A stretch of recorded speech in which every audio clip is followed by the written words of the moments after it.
নমস্কার, প্রথমেই দেখে নেব আজকের বিশেষ সংবাদ। এই নিষ্ঠুরতা চলতে দেওয়া উচিত নয়। এসআইআর আতঙ্কে আত্মহত্যা প্রবীণের, কেন্দ্রের বিরুদ্ধে ফুঁসছেন মমতা। হঠাৎ নামগুলো গেল কোথায়? 2002 সালে তালিকা থেকে ধরে তোপ কমিশনকে। পুলিশ দেখে অপহরণকারীর গুলি, পণবন্দি শিশুদের বাঁচাতে পাল্টা এনকাউন্টার। মুম্বাইয়ের স্টুডিওতে রুদ্ধশ্বাস গুলির লড়াই। পৌরসভা নিয়োগ দুর্নীতি, প্রভাবশালী সংযোগের ছায়ায় ইডির তল্লাশিতে বাজেয়াপ্ত নগদ 3 কোটি। শুভেন্দু নন্দীগ্রামে উঠছে ডায়মন্ড হারবার মডেলের দাবি, সাড়া দেবেন অভিষেক। ঘূর্ণিঝড় মান্থার জেরে ফের কাবু হতে চলেছে দক্ষিণবঙ্গ, 13 জেলায় জারি সতর্কতা। জানুন আগামীকালকের আবহাওয়ার খবর। এসআইআর আতঙ্কে ফের আত্মহত্যার অভিযোগ, এবার ইলাম বাজারে আত্মঘাতী বৃদ্ধ। নজর কমিশনের, বিএলও পদ থেকে সরিয়ে দেওয়া হলো তৃণমূল পঞ্চায়েত সদস্যকে। ভবানীপুর বিধানসভায় মুখ্যমন্ত্রী মমতা ওয়ার্ডেই নেই বিজেপির মন্ডল অফিস। 2026 সালে ভোটের লড়াই নিয়ে উঠছে প্রশ্ন। ভয় পাবে না মমতা, অভিষেক আছে। এসআইআর আতঙ্কে মৃত ক্ষিতীশের বাড়ি থেকে বার্তা অনুব্রতের। বিস্তারিত খবরে যাওয়ার আগে ভিডিওটিতে একটি লাইক দিন এবং পরবর্তী আপডেট সবার আগে পেতে চ্যানেলটি সাবস্ক্রাইব করে রাখুন। এখন বিস্তারিত খবর। এনআরসির আতঙ্কে পানিহাটির প্রদীপকর নামে এক পৌর আত্মঘাতী হয়েছেন তৃণমূলের অভিযোগ। এরই মধ্যে পশ্চিম মেদিনীপুরের পৌর ক্ষিতীশ মজুমদারের মৃত্যু ঘিরে রাজ্য জুড়ে শোরগোল পড়ে গিয়েছে। পরিবার সূত্রে খবর, তিনি ভোটার তালিকার বিশেষ নিবিড় সংশোধন নিয়ে আতঙ্কে ছিলেন, আর সেই কারণে আত্মহত্যার চেষ্টা করেন তিনি। এসআইআর এর ভয়ে 28 অক্টোবর দিনহাটার এক প্রবীণ আত্মহত্যার চেষ্টা করেন বলে অভিযোগ। এই ঘটনাগুলো তুলে ধরে ফের কেন্দ্রের বিরুদ্ধে তোপ দাগলেন রাজ্যের মুখ্যমন্ত্রী মমতা বন্দ্যোপাধ্যায়। তিনি এক্স হ্যান্ডেলে একটি পোস্ট শেয়ার করে লেখেন, বিজেপির ভয়, বিভাজন এবং ঘৃণার রাজনৈতিক করুণ পরিণতি আমরা প্রত্যক্ষ করছি। নির্বাচন কমিশন বাংলায় এসআইআর ঘোষণা করার 72 ঘন্টার মধ্যে একাধিক দুর্ঘটনা ঘটছে। এই ঘটনাগুলি রাজনৈতিকভাবে তৈরি করা বলেও দাবি করেছেন বাংলার মুখ্যমন্ত্রী।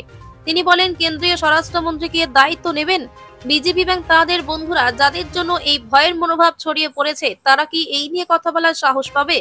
বংশ পরম্পরায় বাংলার মানুষ সম্মানের সঙ্গে বসবাস করলেও তাদের এখন প্রশ্ন করা হচ্ছে, তারা নিজেদের জন্মভূমির বাসিন্দা কিনা। এই নিষ্ঠুরতা অযৌক্তিক এবং কোনোভাবেই তা চলতে দেওয়া উচিত নয়। সাধারণ মানুষকে কোনো চরম পদক্ষেপ না করার জন্য আবেদন জানিয়েছেন তিনি। সামনের দরজা বা পিছনের দরজা কোনোভাবেই বাংলায় এনআরসি করতে দেওয়া হবে না বলে জানান তিনি। মানুষের অধিকার রক্ষার জন্য রক্তের শেষ বিন্দু পর্যন্ত লড়ে যাওয়ার বার্তা দিয়েছেন মমতা বন্দ্যোপাধ্যায়। বিজেপি এবং তার সহযোগী দলগুলোকে পরাজিত করার বার্তাও দিয়েছেন তিনি। ভোটার লিস্টের হার্ড কপি আর নির্বাচন কমিশনের আপলোড করা লিস্টের মধ্যে অনেক গরমিল, এমনই বিস্ফোরক অভিযোগ তুলেছেন তৃণমূলের রাজ্য সাধারণ সম্পাদক কুণাল ঘোষ। তার সাফ কথা, এটাকে চুপি কারচুপি বলে। আমরা যেটা সাইলেন্ট ইনভিজিবল রেকিং বলছি, যাদের কাছে 2002 ভোটার লিস্টের হার্ড কপি ছিল তারা বিষয়টি ধরে ফেলেছে। এ নিয়ে চাপানুতরের মধ্যে কোচবিহারে বিভিন্ন বুথ থেকে উঠে আসছে একই ধরনের অভিযোগ জানিয়ে জেলার রাজনৈতিক মহলে শোরগোল শুরু হয়েছে। অভিযোগ, কোচবিহারে বিভিন্ন বুথ থেকে 2002 সালে তালিকায় থাকা ভোটারদের নাম বাদ গিয়েছে। এই দাবি সামনে রেখে বৃহস্পতিবার সাংবাদিক বৈঠক করতে দেখায় তৃণমূল নেতৃত্বকে। সেখানে এসআইআর নিয়ে তীব্র ক্ষোভ প্রকাশ করতে দেখা যায় কোচবিহার জেলা তৃণমূল কংগ্রেসের চেয়ারম্যান গিরীন্দ্রনাথ বর্মন। কোচবিহার উত্তর বিধানসভা কেন্দ্রের একটি বুথ মাথাভাঙার একটি বুথের তালিকা তুলে ধরেন তারা।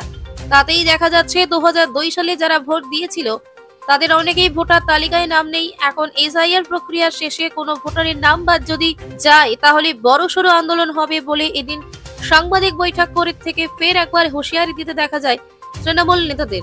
এই ঘটনায় বিজেপির তুলোধনা করেছেন তারা, সবটাই বিজেপির অঙ্গুলি হেলনে হচ্ছে বলে তোপ দাগেন। গিরীন্দ্রনাথ বর্মন বলেন, এই নামগুলো হঠাৎ কোথায় চলে গেল, কেন নেই, কোন দপ্তরের কারচুপি? আগে ওদের 2002 সালে পূর্ণাঙ্গ তালিকা আগে প্রকাশ করতে হবে। শিউরে ওঠা ঘটনা মহানগরীতে, মুম্বাইয়ের স্টুডিওতে পণবন্দি বহু শিশু। গোটা ঘটনাটি ঘটে মুম্বাইয়ের এই স্টুডিওতে। যদিও শেষ অবধি পুলিশ এসে এই পণবন্দি শিশুদের উদ্ধার করেছে, অভিযুক্তকে এনকাউন্টার করেছে। শেষ অবধি পাওয়া খবরে ওই অভিযুক্তের মৃত্যু হয়েছে। জানা গিয়েছে গত 6 দিন ধরে একটি ওয়েব সিরিজের অডিশন চলছিল। প্রথমে 3 দিনের অডিশন ছিল, পরে সেই তারিখ বাড়িয়ে দেওয়া হয়। এদিন যখন অডিশন চলছিল তখন সেখানে 17 জন শিশু স্টুডিওর ভেতরে ছিল। পাশাপাশি 2 জনের মা বাবা উপস্থিত ছিলেন ভিতরে। সব মিলিয়ে 19 জন ছিলেন। ঠিক সেই সময় দুপুরে যখন শিশুরা খাবার খাওয়ার জন্য বাইরে আসছিল না এবং কাঁচের ভিতর থেকে কিছু ইশারা করছিল, তখন প্রথম সন্দেহ হয় ভিতরে নিশ্চয়ই কিছু গন্ডগোল হয়েছে। আর কিছুটা সময় পরে যখন পুলিশ এসে পৌঁছায় তখন সবাই জানতে পারে যে রোহিত নামের এক শিশুদের পণবন্দি করে নিয়েছে। তবে ওই অভিযুক্ত বাচ্চাদের পণবন্দি করেই থেমে থাকেনি, ওই মুহূর্তের একটি ভিডিও শুট করে ভাইরাল করে দিয়েছে। এই ভিডিও বার্তা তিনি জানান, অভিযুক্ত আত্মহত্যা করতে চাইছিলেন, কিন্তু পরে সিদ্ধান্ত নেয় যে সে শিশুদের পণবন্দি করবে, আর যদি পুলিশ কোনো রকম বলপূর্বক কাজ করে তাহলে ওই স্টুডিওতে সে আগুন লাগিয়ে দেবে, অর্থাৎ ওই শিশুদের প্রাণ সংশয় রয়েছে। এরকম পরিস্থিতি গোটা স্টুডিও নিয়ন্ত্রণে নিয়ে নেয় এবং অ্যাকশন শুরু করে পুলিশ। স্টুডিওর পেছনে শৌচালয় পথ দিয়ে ভেতরে প্রবেশ করে মুম্বাই পুলিশ এবং পণবন্দি শিশুদের উদ্ধার করে তারা। তবে এখানে অবাক করা ঘটনা হলো, অভিযুক্ত রোহিত নামের ওই ব্যক্তি পুলিশের দিকে নিশানা করে আগ্নেয়াস্ত্র থেকে গুলি ছোড়ে। এরপরই পাল্টা অভিযুক্তের উপরে গুলিবর্ষণ চালায় পুলিশ। এরপরই গুলিবিদ্ধ হয় ওই অভিযুক্ত। এই ঘটনায় স্টুডিওর ভেতরে উপস্থিত একজন প্রবীণ মহিলা এবং একজন মেয়েও জখম হয়েছেন। তাদের হাসপাতালে নিয়ে যাওয়া হয়েছে, পাশাপাশি যে অভিযুক্ত তাকেও হাসপাতালে নিয়ে যাওয়া হয়। তবে শেষ অবধি পুলিশের এনকাউন্টারে মৃত্যু হয়েছে রোহিত নামের ওই অভিযুক্তের। পুরসভায় নিয়োগ দুর্নীতি মামলার নতুন ধাপ হিসাবে ইডি বুধবার সকাল থেকে সন্ধ্যা পর্যন্ত লেকটাউনের এক ব্যবসায়ীর ফ্ল্যাট ও তারাতলার গোডাউনে অভিযান চালায়। কেন্দ্রীয় তদন্তকারী সংস্থা সূত্রে জানা গেছে, অভিযানে প্রায় 3 কোটি টাকা নগদ ও অজস্র নথি বাজেয়াপ্ত করা হয়েছে। সূত্রের খবর, অভিযানের লক্ষ্য ব্যবসায়ী বিবেক ঢনঢনিয়া ও গৌতম ঢনঢনিয়া এর অফিস এবং বাসভবন উদ্ধার হওয়ার নথি থেকে প্রভাবশালী সংযোগের ছায়া মিলেছে।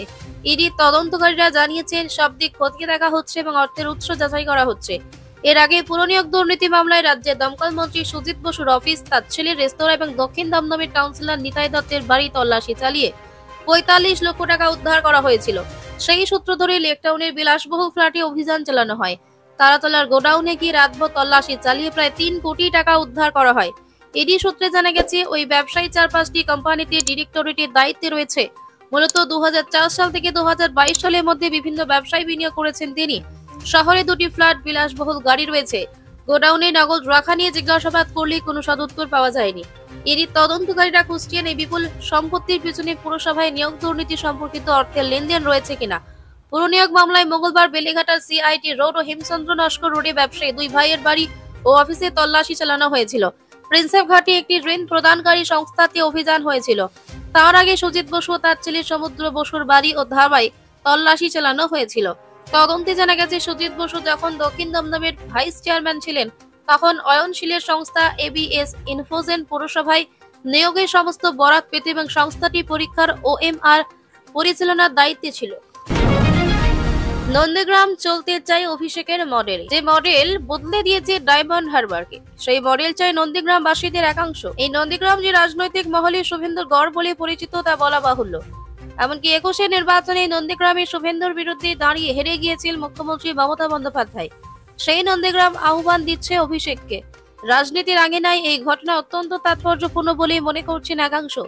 তাহলে কি 26-এ বদলে যেতে পারে পরিচিত শুভেন্দুর গড়ের রাজনৈতিক সমীকরণ? তৃণমূল কর্মীরা চান নন্দীগ্রামে আসুক ডায়মন্ড হারবার মডেল। ঠিক যেভাবে ডায়মন্ড হারবারে বিভিন্ন স্বাস্থ্য শিবির, বার্ধক্য ভাতা সহ একাধিক উন্নয়নমূলক প্রকল্প চালু করেছেন সাংসদ অভিষেক বন্দ্যোপাধ্যায়, ঠিক সেভাবে ওই একই মডেলে চালানো হোক নন্দীগ্রামকেও। আর শুধু শাসক শিবির নয়, তাদের সঙ্গে গলা মিলিয়েছে সাধারণ মানুষ। প্রশাসনের সঙ্গে দূরত্ব ঘোচানোর দাবি জানিয়েছে তারা। এদিন কেরলে মৃত পরিযায়ী শ্রমিকের ছেলে রামপদ বারিক বলেন, আমার পরিবার অভিষেক বন্দ্যোপাধ্যায়ের কাছে কৃতজ্ঞ। আমার বাবা যখন ভিন রাজ্যে মারা গেলেন সেই সময় আমাদের নানাভাবে সাহায্য করেছেন তিনি। আমরা চাই উনি যেমন ডায়মন্ড হারবারে স্বাস্থ্য শিবির খুলেছেন ঠিক সেভাবে এখানে কোনো উদ্যোগ নেই। আরো এক বাসিন্দা বলেন, শুভেন্দু বাবু বিধায়ক হয়েছেন, এত বছর ধরে রয়েছেন, কিন্তু উনি নিজের কেন্দ্রেই আসেন অতিথির মতো। কেরলে মৃত ওই পরিযায়ী শ্রমিকের কথা টেনেই এক তৃণমূল কর্মী বলেন, এখানে বিজেপি বিধায়ক, সংসদ বিজেপির। এদিকে যখন ভিন রাজ্যে গিয়ে একজন পরিযায়ী শ্রমিক মারা গেল তখন দেহ আনা থেকে শুরু করে সমস্ত রকমের দায়িত্ব পালন করলেন অভিষেক বন্দ্যোপাধ্যায়। আমাদের একটাই আবেদন, অভিষেক বন্দ্যোপাধ্যায় নন্দীগ্রামের নেতা হয়ে এটিকেও ডায়মন্ড হারবারের মতো করে তুলুক। এদিন তৃণমূলের তমলুক জেলা সাংগঠনিক সভাপতি সুজিত রায় বলেন, উনি ডায়মন্ড হারবারের নেতা, এদিকে সমস্ত কাজে পাশে পাচ্ছেন অভিষেক বন্দ্যোপাধ্যায়কে। আমাদের কাছে অফিসে এসে বহু মানুষ আবেদন করেছেন যাতে অভিষেক বন্দ্যোপাধ্যায় ডায়মন্ড হারবার মডেলকে নন্দীগ্রামে নিয়ে আসেন। অন্ধ্রপ্রদেশ উপকূলে আছড়ে পড়ে বর্তমানে শক্তি হারিয়ে গভীর নিম্নচাপে পরিণত হয়েছে ঘূর্ণিঝড় মন্থা। যদিও তার প্রভাব এখনো রয়ে গেছে। আলিপুর আবহাওয়া দপ্তর জানিয়েছে, এই নিম্নচাপের জেরে আগামীকাল অর্থাৎ শুক্রবার থেকে শনিবার পর্যন্ত দক্ষিণবঙ্গের একাধিক জেলার ভারী থেকে অতি ভারী বৃষ্টিপাত হবে। আগামীকাল দক্ষিণবঙ্গের বীরভূম, মুর্শিদাবাদ ও পশ্চিম বর্ধমান, পুরুলিয়ায় ভারী বৃষ্টির সম্ভাবনা রয়েছে। এছাড়া পূর্ব পশ্চিম বর্ধমানেও বজ্রবিদ্যুৎ সহ বিক্ষিপ্ত বৃষ্টি হতে পারে। পাশাপাশি উত্তর ও দক্ষিণ 24 পরগনা, নদিয়া এবং পূর্ব মেদিনীপুরে বজ্রবিদ্যুৎ সহ ঝোড়ো হাওয়া বইবে বলে জানিয়েছে আলিপুর আবহাওয়া দপ্তর। বাকি জেলাগুলোতে হালকা থেকে মাঝারি বৃষ্টিপাতের পূর্বাভাস থাকলেও আকাশ বেশিরভাগ সময় মেঘলা থাকবে। মেঘলা আকাশের কারণে সর্বোচ্চ তাপমাত্রা স্বাভাবিকের চেয়ে কিছুটা কম থাকবে। শনিবারও দক্ষিণবঙ্গের সব জেলায় বিক্ষিপ্তভাবে হালকা বৃষ্টি হতে পারে, তবে রবিবারের পর থেকে দক্ষিণবঙ্গের আবহাওয়া ধীরে ধীরে শুকনো হয়ে উঠবে বলে জানানো হয়েছে। নিম্নচাপের প্রভাবে আগামীকাল উত্তরবঙ্গে পড়বে। উত্তরবঙ্গের দার্জিলিং, জলপাইগুড়ি, কালিম্পং, কোচবিহার ও আলিপুরদুয়ার জেলাগুলোতে অতি ভারী বৃষ্টির সতর্কতা জারি করা হয়েছে। বিশেষত আলিপুরদুয়ার ও কোচবিহারের কয়েকটি এলাকায় ভারী বৃষ্টি অব্যাহত থাকবে বলে জানানো হয়েছে। পশ্চিমবঙ্গের উপকূলবর্তী অঞ্চলে ঘন্টায় 35 থেকে 45 কিমি বেগে ঝোড়ো হাওয়া বইবে বলে পূর্বাভাস দেওয়া হয়েছে। এর ফলে সমুদ্র অত্যন্ত উত্তাল থাকবে, তাই মৎস্যজীবীদের 30 অক্টোবর পর্যন্ত সমুদ্রে না যাওয়ার নির্দেশ দিয়েছে প্রশাসন।